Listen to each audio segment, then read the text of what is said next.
me, I am your host Dreadwing. Dive into the world of magic and explore the most stories full of wonder, fantastical delights.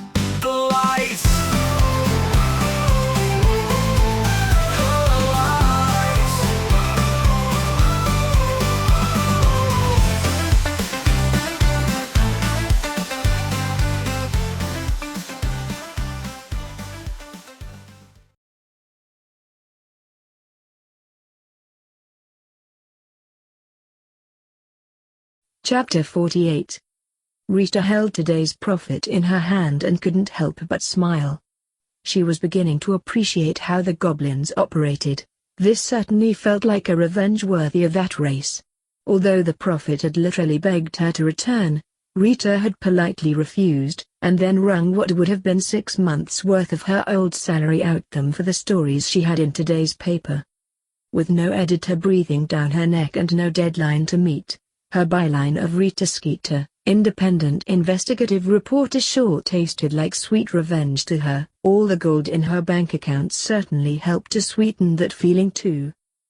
The prophet had of course led with her story on Lucius Malfoy, or, as the headline screamed, the real beast of Hogwarts.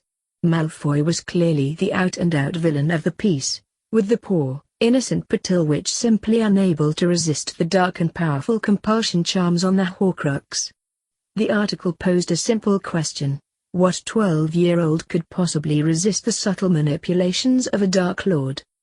That her twin sister and her friends had not only discovered, but then broken into the fabled Chamber of Secrets, slain the gigantic basilisk that had been attacking the school, stopped Tom Riddle from being reborn, and then rescued Parvati too, meant there would not be one shred of blame heading in the direction of the Patil family. Quite the opposite.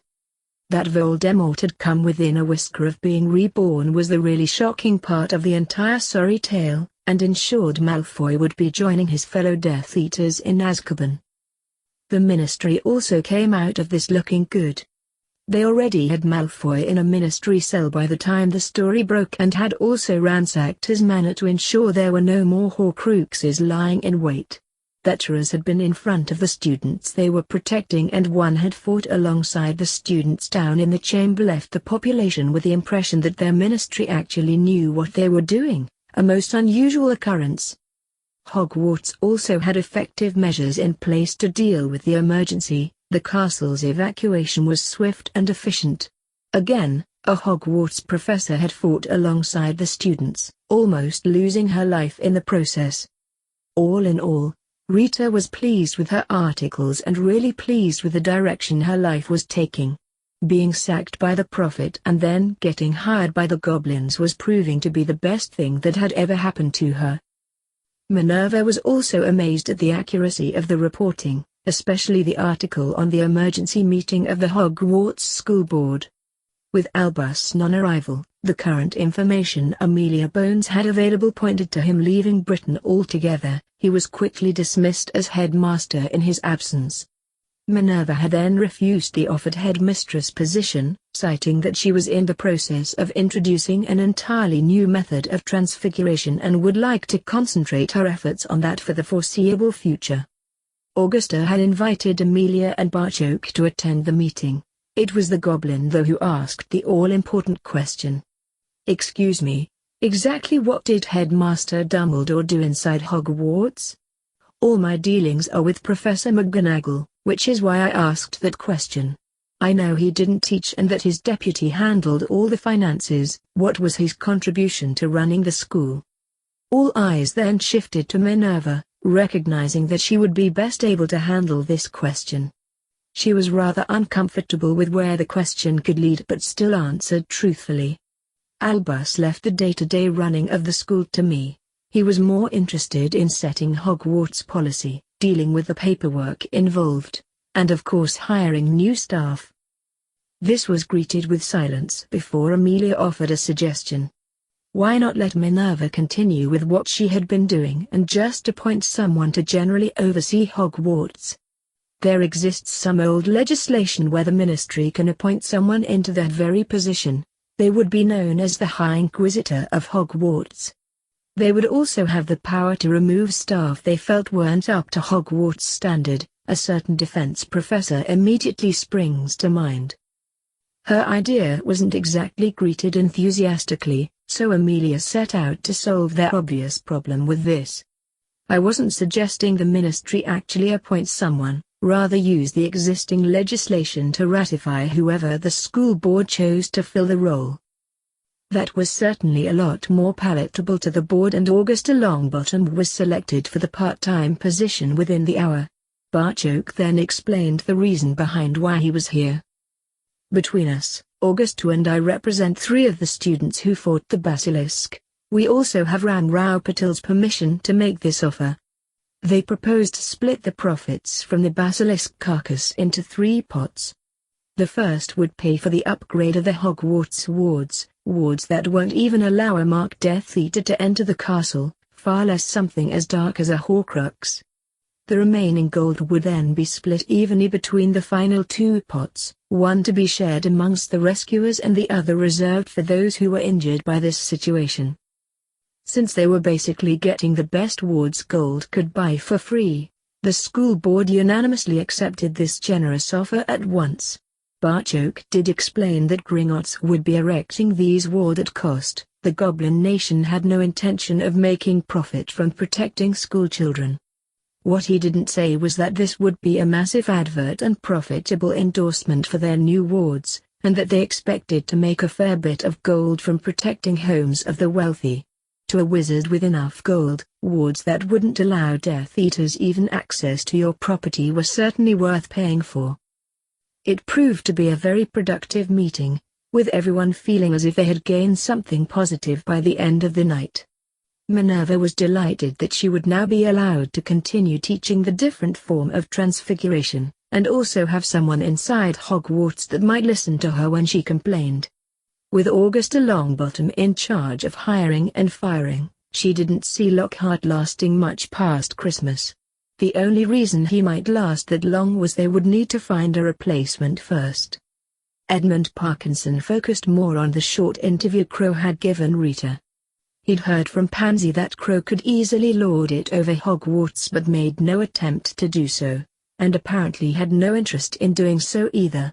The impression given here was of a wizard who had no interest in honors, or any intention of playing a hero over this affair. He stated quite plainly they had gone down there to rescue their friend, nothing more. Crow's comment that he didn't want to see his friend being blamed for this incident, or anyone else other than the person who gave Parvati the Horcrux resonated with Edmund. They had pulled their daughter out of Hogwarts on a mere suspicion. Here was Crow publicly exonerating them, and others, of any blame. Pansy had begged him not to end her betrothal to Draco, citing this would indicate they blamed him and his mother for what happened at Hogwarts, something that could destroy the Malfoys. The smart move would be to end that betrothal now, and offer Pansy to the Longbottom lad. This was something Edmund might still do, depending on the outcome of Lucius' trial. That Lucius was bound for Azkaban seemed beyond doubt. What would happen to the Malfoy money was not. A 17-year-old Draco would still inherit, and, with Lucius out the picture, Edmund was sure he could influence his daughter's then wealthy future husband. Draco would have a reprieve, at least until his father's trial. If the ministry took over half of the Malfoy money, that would be the end of Pansy's betrothal, no matter how many tears his daughter cried. Dolores was attempting to be pragmatic about the situation, and failing miserably. Inside the witch was seething at the injustice of this, even though she understood it was nothing more than a case of very bad timing. The summer after next, she had secured the Quidditch World Cup to be held in England. Dolores had worked her ass off fighting to get the tournament to Britain, only to find the news buried deep inside the profit. The newspaper was still being dominated by the basilisk, and Harry Crow. Seeing him once more cast as the hero really made her blood boil, and that was before he stole her deserved front page. It was now the following day before Albus could get his hands on a copy of the Prophet. He still thought it was worth the effort though. Now that he'd left Britain, it was vital that he kept himself up to date with just what was happening back home. The most striking thing for him was just who had ended Tom Riddle. Albus had to read it 3 times to ensure he hadn't made a mistake. It actually said Neville Longbottom. This saw Albus questioning just which of the boys was the child of the prophecy. Could he actually have gotten it wrong? This would need careful consideration, but he had time. Neither of the boys would be going anywhere for the next 5 years or so. Plenty of time for Albus Dumbledore to make his triumphant return to Hogwarts, and once more engage in the battle for influence over the prophesied one. That there were again 2 contenders for the position meant he would need to keep a careful eye on what was happening back home, otherwise known as getting the prophet delivered a day later than those living in Britain. The group of friends were spending time together in Crawley that Saturday afternoon for 2 reasons. One was simply that they enjoyed each other's company, and 2 was to help Parvati recover from her ordeal.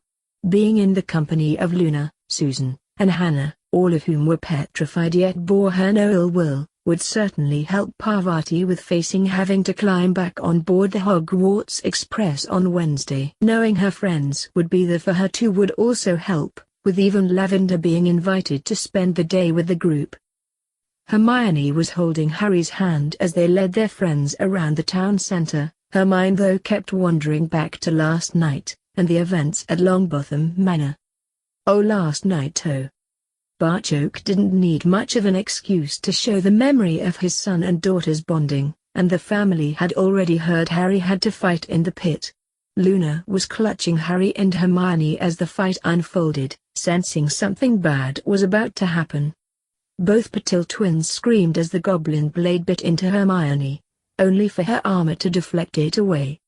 Still hurt like a bitch though. I had a bruise right down me. No one was surprised at Hermione's revelation, and neither were they shocked at Harry's response to the attack on his girlfriend. That goblin was just fortunate Harry dropped his blade. The girls' screams had soon turned to sighs as the bond formed, with Padma, Parvati and Luna all staring at the couple in awe. It was Neville though who reacted first. "Harry, can I borrow your sword for our bonding ceremony? I was going to use the potions knife you gave me, but I want all the help magic can give me." After insisting on the bond, Neville was now dreading a negative result, as was Padma. Hermione had worn her sword specifically in the hope Padma might ask for it. She handed it over to her friend as Neville had the sword of Gryffindor in his grasp. The rest of the world no longer existed for the pair as, with a nod, Padma indicated she was ready.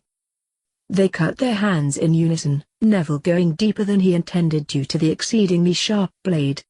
That was the least of his troubles though. The next few minutes could decide the course of his life. They clasped their bleeding hands together as Neville offered the incantation. "You are mine, and I am yours." Padma's eyes positively sparkled as she provided the necessary response. "You are mine, and I am yours." Not one person in the room breathed as they studied the couple's joined hands. Those collective breaths were released as a silver glow began to escape from their linked fingers. As that glow passed their wrists and began traveling up their arms, an air of euphoria amongst the watchers escalated directly in relationship to the expanding glow. As it reached their shoulders, Ran Rao let out a loud yell of celebration. His wife and Parvati had already been in floods of tears from the instant the silver glow first made an appearance. It crept into their chests, stopping when it reached their hearts before slowly fading away. Neville's gaze had never left Padma's eyes. "Will that do you, Miss Patil?"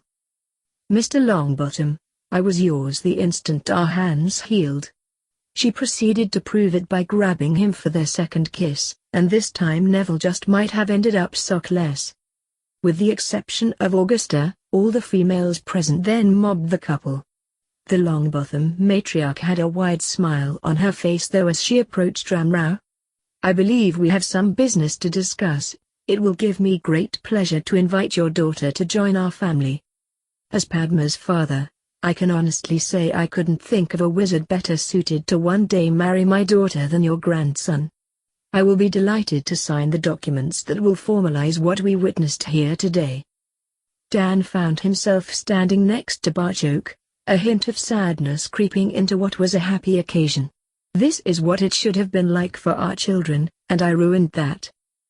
He didn't get to say any more as Hermione had heard, and quickly rounded on him. Dad, everyone today knew exactly why we were here. You had just watched some memories and then were told I was married. How else could you react? You now understand our situation and are happy for us. I can't ask for anything better than that. Barchoke was chuckling as Hermione kissed her father on the cheek. Dan, I have to confess I've rarely known our daughter to be wrong about anything. She is of course right about this. If it makes you feel any better, Dan, we all expected to get a right roasting for the chamber. Let's now call it even and move on. Looking at the boy he was quickly coming to consider as his son, Dan nodded his acceptance of that and held his hand out to shake. Deal. As they clasped hands, Dan had one more question. There is something I wanted to ask though. What is your honest appraisal of what happened down there? Neville and Padma were returning their borrowed swords, which gave the four a minute to think of an answer for Dan. I didn't want to take Hermione down there, but she was right. We needed her. We also had no plan to deal with Tom Riddle. Neville saved all our asses over that. Henrika was just amazing, otherwise we would have been in really bad trouble. I think we would all agree that we carried an amazing amount of luck, the only time it turned against us being Hermione slipping. Hermione agreed with every word of that. I certainly didn't feel heroic, lying on a wet and bloody floor with a giant snake's head in my lap. Padma and I were too worried about Parvati and Harry to feel much of anything. Our training saved our lives. That same training has also taught us just how lucky we were that day. Dan then embraced the happy new couple. Congratulations you two. I didn't mean to lower the tone of the celebrations. Neville wore a smile that nothing was going to shift, just like nothing was going to shift Padma from his side. That's fine, Dan. Without going down into the chamber, Padma might never have kissed me, and I certainly wouldn't have had the courage to ask her to blood bond. His betrothed now playfully slapped his arm. Listen Longbottom, you were always going to get kissed. That ruddy great snake just moved the timetable up a bit. The celebration was back on track when Augusta and Ramrao returned, the paperwork all dealt with. She handed a small box to her grandson and Neville's smile got even wider. He opened the box and placed the Longbottom betrothal ring on Padma's finger, before offering her the box to do the same for him. There was no need for words. Their blood bond was far stronger than any betrothal agreement, something the rings recognized as a spark of magic passed between them. An impromptu party broke out after that. No one had wanted to plan one beforehand in case they jinxed the outcome of the blood bond ceremony. It was during this time that Sirius approached Dan and Emma. I have a little problem you two might be able to help me with. Setting Dobby free has created an unforeseen problem. The little guy apparently likes being free. This left Dan shaking his head. Why does everything in your world have to be so bloody complicated? How could someone wanting to remain free be a problem? House elves love to work. It's when they're at their happiest. This drew a nod of understanding from Emma. Hermione told me the same thing, says she deliberately messes up her room sometimes to keep Betsy happy. That little elf is devoted to her. Dobby still wants to work, but he now wants paid for that work. While that might seem perfectly natural to you both, it's certainly not in our world.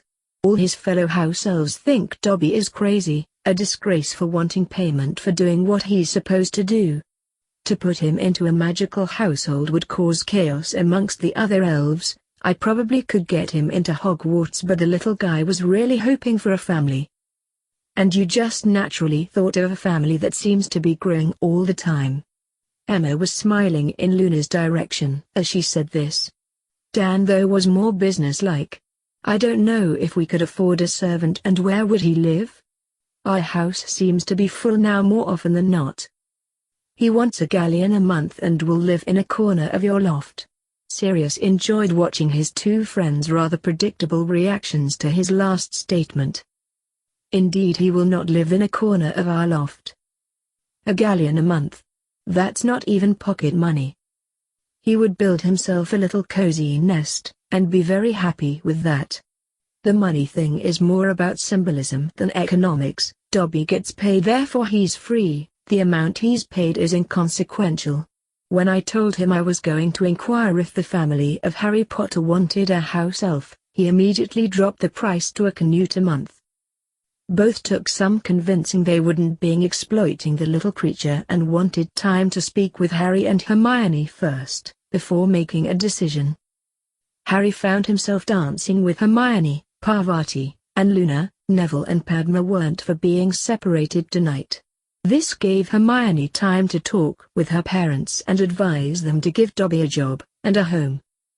Hermione danced in Harry's arms, delighted they were regaining their mobility and fitness. She was also delighted for her two friends, with not a hint of jealousy at the rings they wore. Hermione already knew there would be an engagement ring on her finger, a present for her 17th birthday. That it would be joined by a wedding ring the following summer made her happier than she had the words to express. As a couple they would still disagree, argue, and might even resort to the occasional fight. What their bond did though was ensure they knew how they felt about one another. Yes, each had faults that the other could find irritating, but they loved each other, faults and all. Au presento. Hermione was drawn out of her musings by someone calling her name. She felt Harry tense beside her as Padma and Neville casually took up supporting position behind them. Harry and Padma had personal experience of Hermione meeting people she knew before heading off to Hogwarts. This might be four girls rushing toward them, but they were taking no chances. Both intended to make certain Hermione wouldn't be needing to see a healer after this meeting. Hermione Granger, is that really you? No, Melissa, I'm the Wicked Witch of the West. What can I do for you? You can tell us who your stylist and personal trainer are. You look fantastic. She studied Joanne, finding none of the sarcasm or smirks she expected to accompany a comment like that. Hermione looked to Harry for help. Hey, I always think you look fantastic. Hermione had no way of knowing just how much she'd changed in the year and a half since these girls had last laid eyes on her. The frizzy hair that was the source of so many jibes was now soft brown curls, and those two front teeth perfectly matched their lovely pearly white neighbors. All her exercising had also had a very desirable effect on her body, as did the confident way she walked down the street holding Harry's hand. I don't have a stylist and I exercise with Harry every day. You four almost got hit by a bus, running across the road in front of it to ask me that? Melissa silenced Joanne with a look before answering. No, we came over to thank you, and say hi. Things are so much up. One of them was even stupid enough to punch Hermione in the mouth. Let me guess, his name was Tony and he ended up on crutches? Why, Susan, your aunt would be proud of you. That is certainly deduction worthy of an error. Padma couldn't hold her giggle though. She was in a very good mood. Lavender was only paying partial attention. The shops were distracting her, but she wanted to ask Parvati something. I thought Ravenclaws were supposed to be bookworms. This lot are more Gryffindor than we are. Hermione had explained to her parents that, as Betsy was her personal elf, there would be no conflict with Dobby in Crawley. The elves already considered her Lady Potter, and Dobby would be the Granger's elf. Emma couldn't get her head around having Dobby living in the loft. There was also no way he was going to walk around wearing a pillowcase. Dan and Emma were currently in negotiations with the elf. It was hard though, as Dobby was currently in floods of tears. If this isn't big enough, Dobby, we could. Oh no, Mrs. Granger, this is far too big for Dobby. This is a room. Dobby, it's a storage cupboard under the stairs. We emptied it and put that little cot in there. We thought you'd be more comfortable here than in the loft. We bought you some outfits. Do you like them? Both Emma and Dan had been coached not to say clothes. Dobby may be a free elf now, but that just wasn't a word you used around house elves. There were 3 children's outfits on hangers in the walk-in cupboard. Dobby's eyes were drawn to the little tracksuit. It was brightly colored, had zips and pockets, and Dobby had never seen anything so fine in all his life. Dobby loves them, and Dobby already thinks he's going to really like working here. With a shake of hands the deal was done. The Grangers had just hired a very dedicated house elf.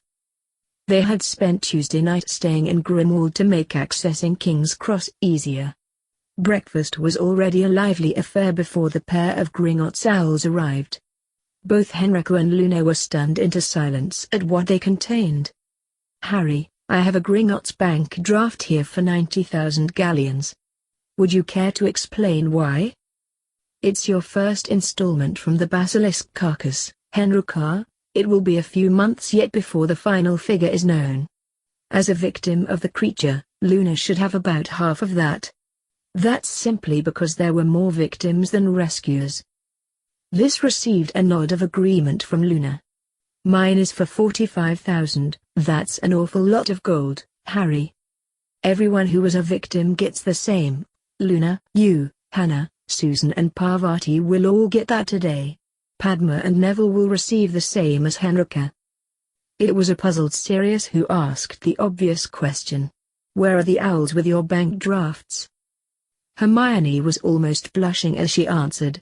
"We sorted that out yesterday when we were at Gringotts. It was getting embarrassing. Everywhere I went there would be goblins bowing to me. I hope it dies down soon." Emma could put two and two together quicker than most, and was sure she had the right answer here. "So, Parvati is terrified of facing everyone on the express later today, and those checks just happened to be delivered this morning?" His ruse might have been easily read, but Harry was unrepentant. "This was an attack on me and my family. I'll do everything I can to protect them." Sirius loud laughter cut through anything else Harry was going to say. "This is genius. Instead of Parvati being picked on, you'll have a train full of people wishing they had been petrified." Luna was out for about a week and the rest of them were fed the potion the same day. The news also pleased Henrika. "I didn't say anything before, but I'm traveling to Hogwarts on the express with you lot. There will be a few errors on the train too. We were worried in case there might be trouble, but this will make the entire journey a party. Someone better tell the trolley lady to stock up well. I've a feeling she's going to be busy." There was a party atmosphere taking over the breakfast table, but Hermione noticed Luna's smile didn't quite reach her eyes. "Is there something wrong, Luna? I thought you were looking forward to going back to Hogwarts." "Oh, I am. It's just all this talk of family. There's only me and my father." "Luna, when we found out you'd been petrified, Harry was ready to take the castle apart stone by stone to find out what did that to you. When he says family, you, Miss Luna Lovegood, are certainly considered part of that family." "Really? Really, really?" Luna's eyes now sparkled to match the wide smile she was wearing. Since her mother died, Luna had longed to be a family again. It would seem she was now part of this one too, something she was very happy with. It was no coincidence that the trial of Lucius Malfoy was held on the same day the children returned to Hogwarts. Like Amelia, a lot of the Wizengamot members would have just waved their young loved ones off on the express, and then left for the ministry to try the bastard who attempted to murder every single one of those very same children.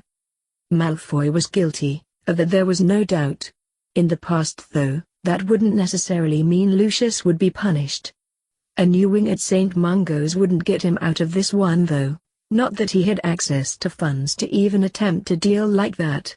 Today was all about showing the British wizarding public they could trust their ministry to make the hard choices and protect them.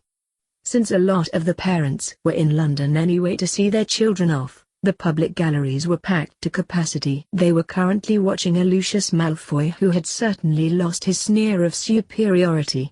To be fair, sitting chained to a chair inside an iron cage while awaiting trial for the attempted massacre of the nation's schoolchildren would have that effect on most people. Sirius, Ranrao and Barchoke sat together at the trial, listening while Lucius under Truth Serum congratulated himself for slipping the diary to the Wog Witch that was a close friend of Crow's. It was only after returning home and reading the Dumbledore expose that he realized the diary was a Horcrux. His house elf was then sent to infiltrate Hogwarts and retrieve the Horcrux, only to return empty-handed. It wasn't until after reading about the chamber incident in The Prophet, Lucius realized he'd slipped the diary to the wrong Patil witch. He confirmed that no one else knew what he had done, and it was purely concern for their son that saw his wife withdraw Draco from Hogwarts. Lucius then condemned himself to the entire magical population of Britain, including any Death Eaters still at large, by confirming it was pure self-preservation that sent his elf off to Hogwarts. While the Malfoys were denied access to their funds, the Dark Lord's return would be an utter disaster for them. It was also noticed that Lucius was the only Malfoy in the Wizengamot chamber, not even his wife was here to offer any support. With Malfoy's goose well and truly cooked by his own confession, Amelia then showed her Tunk's memory to all the people crammed inside the chamber. The Ministry wanted everyone to see what the outcome of Malfoy's ministrations could have been. To those intently watching the events unfold, Tom Riddle's appearance was every bit as terrifying as the basilisk.